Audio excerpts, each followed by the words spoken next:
All right, good afternoon, good evening, everybody. This is Anthony DeSimone for Pens Pointers. Looking at last night's game where the Penguins once again fell for the third time to start this season off. Last night they lost to the Canadiens 3-2. In the shot department, they had beat them 33-30. They had also out-hit them. They had beat them in the face-off circle, but where it counted the most, the power play, the Penguins have yet to strike anything while the Canadiens were able to go 1-for-2. Last night's game was a crucial game as it was the home opener for the Penguins, and despite their efforts, they had fallen to an 0-3 start, which is the first time we've done that since 2011 or 2001, I think is when that is the last time we started 0-3. Thoughts from the game last night. It was a real slow start to the game. The energy was really pumped up. I had watched the pregame. It looked like it was going to be a great, strong start for the Penguins, and they just kind of came out on the ice and they were flat again, just like they were in their first two games of the season. And when they did get the energy level going, they weren't able to maintain it. One of the players last night that I really thought was playing really well was Bo Bennett. Bennett had one of the goals last night, and he had really put a strong effort on the ice. A couple other players, Phil Kessel was putting in some good effort. Sidney Crosby had a couple good spurts, but they could not chain together a series of 4, 5, 6 good shifts that would result in scoring some goals. They were able to get 2 on the board last night, but that wasn't enough to beat the Canadiens. The second period looked really good. They had recovered from the 4 shots they had in the first period and finished with 15 for the second period. And they just couldn't maintain that energy into the third period. The other problem that I saw is this power play is going to need some work. They cannot get set up and get anything really working on the power play. They just keep doing the old dump and chase game, and I watched the Canadiens do the same play 3 times in a row last night. The Penguins would dump it in behind Carey Price, and one of the defensemen would just go in there and scoop it up and just chuck it around the outside boards. Next thing you know, it's down the other end, and we lost 15 seconds again on the power play. They need to think of a better strategy to get the puck down in there and get it across the blue line while maintaining possession. As for the rest of the game, it's just little things. The passes weren't connecting. Some things were just skipping off the sticks. There were, I think, at one point Malkin actually tripped on the puck himself. He got a cut under his skate and had fallen.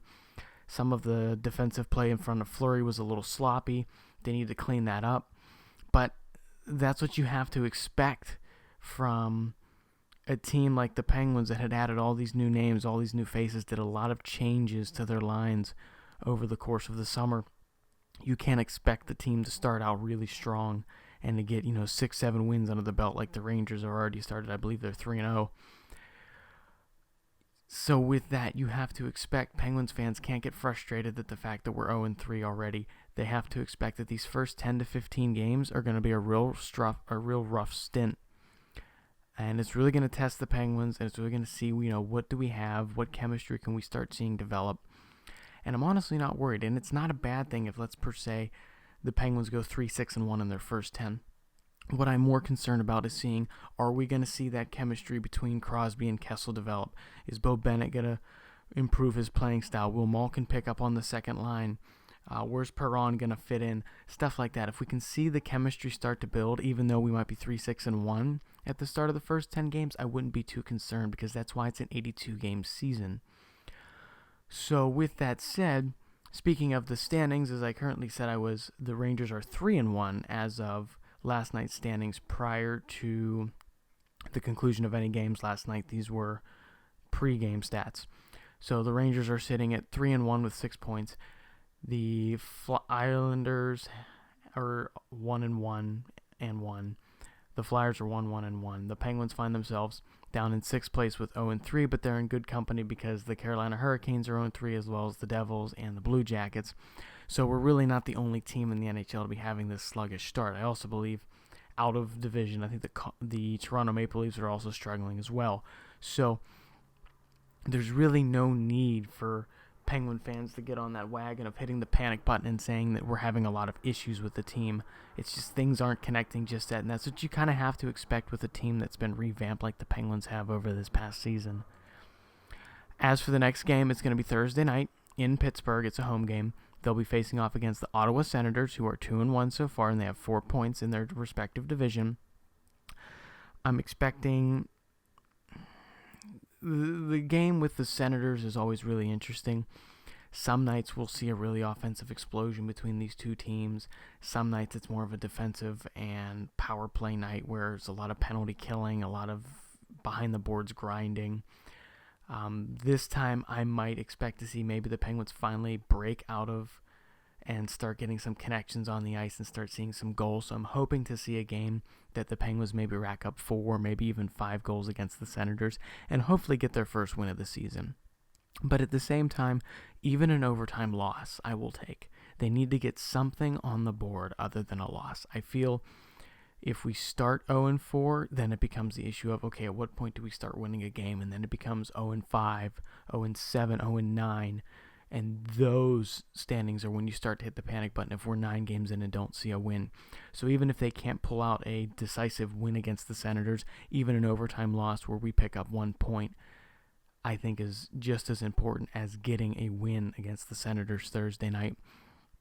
So with that said, the Penguins do have Wednesday to look at some things and address some things during practice. Maybe we'll see something change on the power play. Maybe they'll shuffle a couple of players around on the lines and see if something else works. That's what the Penguins are going to have to do to kind of see where the chemistry lies on the team and where we can start seeing some productivity that is consistent coming out of them, because they have a lot of really good talent on the team. You have, of course, Crosby and Malkin. You have Perron that we picked up last season. Phil Kessel was a great addition to the team. Bo Bennett's looking pretty decent.